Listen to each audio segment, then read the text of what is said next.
Si è svolto questa mattina a Lampedusa il primo dei 4 incontri con il vicequestore Roberto Cilona e gli studenti.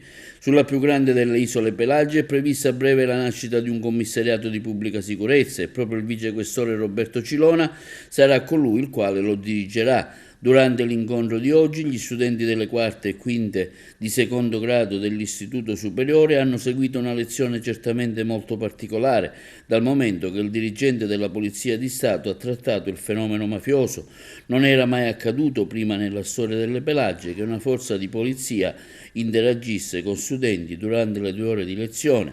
Molti di loro hanno posto interessanti quesiti al dirigente Roberto Cilona. Intanto il ministro svedese Maria Malmer Stenegaard è stata a Lampedusa accompagnata da una delegazione proveniente da Stoccolma per conoscere da vicino il fenomeno dell'immigrazione. Ad accoglierla e a farle da guida è stato proprio il prefetto di Agrigento Filippo Romano. Il ministro e il prefetto sono stati all'hotspot di Contrada in Brecola, dove attualmente c'è un solo ospite, dopo il trasferimento di 82 migranti.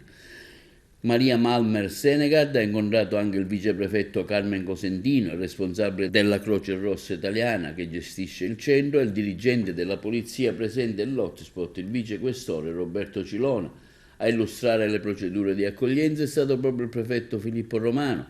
Il ministro ha detto di essere rimasta molto impressionata dall'efficienza del sistema di accoglienza e dall'avviamento ai centri per i migranti sulla terraferma. E in merito agli arrivi sono 89 i migranti giunti nell'isola dopo che i 2 barchini con i quali viaggiavano sono stati soccorsi dalla Guardia Costiera a Lampedusa. Sul primo natante c'erano 45 persone originarie di Ghana, Costa d'Avorio, nel secondo invece 44 originari della Nigeria, Togo, Ghana. Entrambi i barchini, a detta degli sbarcati, sono salpati da Sfax in Tunisia. Per la traversata il primo gruppo ha pagato 1.000 euro a testa, il secondo 700.